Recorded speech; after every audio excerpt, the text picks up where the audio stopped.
Ցեղակրոն կուսակցության նախագահ Շանթ Հարությունյանի եւ նրա ընկերների գործով տուժողների շարքում է նաեւ ոստիկանության փոխգնդապետ Անդրանիկ Առաքելյանը։ Այսօր նա դատանում հայտարարեց, թե դեպքի օրը նոյեմբերի 5-ին Մաշտոցի պողոտայում տեղի ունեցած բախման ընթացքում մարմնական վնասվածքներ չի ստացել։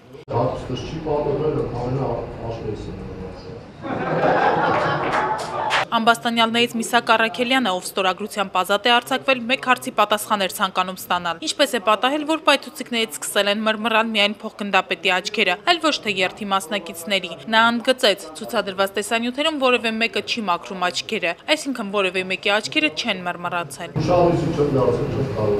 8 հատը իմ ոտքերի տակ է պայթել, ես ունեմ խնդրեմ։ Աչքերի տեսողությանը տեսակնոցներ եմ կրում, ինքը ոչ։ Եթե ես սա չեմ զգացել, նա առավել ևս չէր կարող զգալ։ Շանթ Հարությունյանը եւ նրա մյուս ընկերները մեղադրվում են անցյալ տարվա նոյեմբերի 5-ին իշխանության ներկայացուցչի նկատմամբ բռնություն գործադրելու եւ խուլիգանություն կատարելու համար։ Փոխգնդապետը դատանում նաեւ նշեց, որ միայն տեսել է, որ սպորտային համազգեստով մի երիտասարդ հարվածել է քաղաքացիական հագուստով մեկին, որը բղավում էր, ինքը ոստիկան է։ Գործով ամբաստանյալների պաշտպան Հովհաննես Քոչարյանը ընդգծեց, նախաքննական մարմինը փոխգնդապետ Անդրանիկ Առաքելյանին գործում կարող էր ներգրավել միայն որպես վկա, այլ ոչ թե տուժող։ Օրենքը տուժող ճանաչելու հիմքերը հստակ սահմանել է, եթե հանցագործության պատճառվել է ֆիզիկական, գույքային, բարոյական վնաս։ Իդեպ գործով տուժող փոխգնդապետը դեպքից հետո անգամ չի դիմել բժշկի։ Այսօր դատանում ցուցմունք տվեց գործով անցնող 10 տուժողներից միայն մեկը, քանի որ ամբաստանյալի աթոռին հայտնված անչափահաս Շահեն Հարությունյանի ինքնազգացողությունը վատացել էր։ Դատական հաջորդ նիստը կշարունակվի հուլիսի 16-ին։